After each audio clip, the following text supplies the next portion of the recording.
कहा है कि अब तक महादेव ऐप के प्रमोटर्स ने छत्तीसगढ़ के मुख्यमंत्री भूपेश बघेल को 508 करोड़ रुपया रिश्वत दी है। भारतीय जनता पार्टी भुखलाई हुई है, घबराहट में है, अत्यंत परेशानी में है, क्योंकि उन्होंने साफ देख लिया है कि छत्तीसगढ़ की आम जनता स्पष्ट रूप से बहुमत कांग्रेस को ही देने वाली है। कहा है कि अब तक महादेव ऐप के प्रमोटर्स ने छत्तीसगढ़ के मुख्यमंत्री भूपेश बघेल को 508 करोड़ रुपया रिश्वत दी है, लेकिन ये एकमात्र ऐसा एडमिशन नहीं है। एक और चौंका देने वाला तथ्य सामने आया है। महादेव ऑनलाइन बुक के प्रमोटर्स जो प्रशासन से और कांग्रेस के नेताओं से संरक्षण चाहते थे, वो चंद्रभूषण वर्मा नामक एक ऑफिसर के माध्यम से भी प्रोटेक्शन मनी भेजते थे। चंद्रभूषण वर्मा ने अब तक 65 करोड़ रुपया घूस के माध्यम से,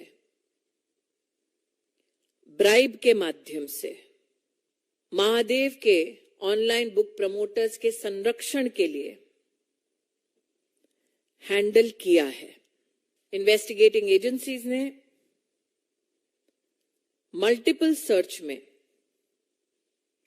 450 करोड़ रुपए की अब तक प्रोसीड्स ऑफ क्राइम को बरामद किया है। कि छत्तीसगढ़ में भारतीय जनता पार्टी भुखलाई हुई है, घबराहट में है, अत्यंत परेशानी में है, क्योंकि उन्होंने साफ देख लिया है कि छत्तीसगढ़ की आम जनता स्पष्ट रूप से बहुमत कांग्रेस को ही देने वाली है।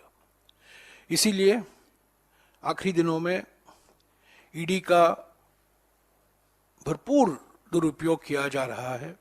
और अभी अभी सिंघवी साहब ने आपको बताया है कि मार्च 2022 से लेकर छत्तीसगढ़ सरकार कार्रवाई कर रही है। इसकी जानकारी आपको दी जाएगी विस्तार से। जो कार्रवाई की गई है छत्तीसगढ़ की सरकार से, छापे मारे गए हैं दिल्ली में, उड़ीसा में, मध्य प्रदेश में। पर दुबई में तो हम छापा नहीं मार सकते ना। दुबई में तो सिर्फ केंद्र सरकार कार्रवाई कर सकती है। एक मामले में जो अभी लोकसभा एथिक्स कमेटी के सामने है, उसमें तो खूब दुबई की बात होती है, पर इस मामले में महादेव ऐप के बारे में दुबई में जो कार्रवाई करनी है, अभी तक केंद्र सरकार ने उसके ऊपर कुछ किया नहीं है। हालांकि ऑनलाइन बेटिंग को 28% जीएसटी भी लागू कर दिया है। इसको कानूनी दर्जा दिया गया है। ये गैर कानूनी नहीं है, इसको कानूनी बना दिया है और उसके ऊपर 28% जीएसटी भी लगाया दिया। तो ये बिल्कुल साफ है। और कल आपने देखा होगा, पढ़ा होगा, बीजेपी सरकार ने अपनी घोषणा पत्र निकाला है छत्तीसगढ़ में। जो रेवड़ी की आलोचना करते थे प्रधानमंत्री, जो हमारे गारंटी की आलोचना करते थे ये प्रधानमंत्री, कल हमारे बीजेपी की ओर से जो घोषणा पत्र निकाला गया है वो सिर्फ नकलची घोषणा पत्र है। जो एलपीजी सिलेंडर के बारे में उन्होंने वादा किया है, जो धान की खरीद के मूल्य में वादा किया है, ये तो कांग्रेस ने पहले किया था। और जब हम कर्नाटका में गारंटी पहली बार राहुल जी ने इस शब्द का इस्तेमाल किया था, तब खूब आलोचना हुई। और अब कह रहे हैं कि छत्तीसगढ़ में मोदी की गारंटी होगी धान के मूल्य में या ये एलपीजी सिलेंडर के बारे में। तो ये सब जो ये क्या दिखाता है? घबराहट दिखाता है, बौखलापन दिखाता है, परेशानी दिखाता है। हार निश्चित है। जो भी करें हम डरेंगे नहीं। जो कानूनी कार्रवाई करना है हम करेंगे। चुनाव आयोग को भी हम जाएंगे, क्योंकि ये मॉडल कोड ऑफ कॉन्डक्ट है, ये मॉडल कोड ऑफ कॉन्डक्ट का समय है। और जिस तरीके से ईडी ने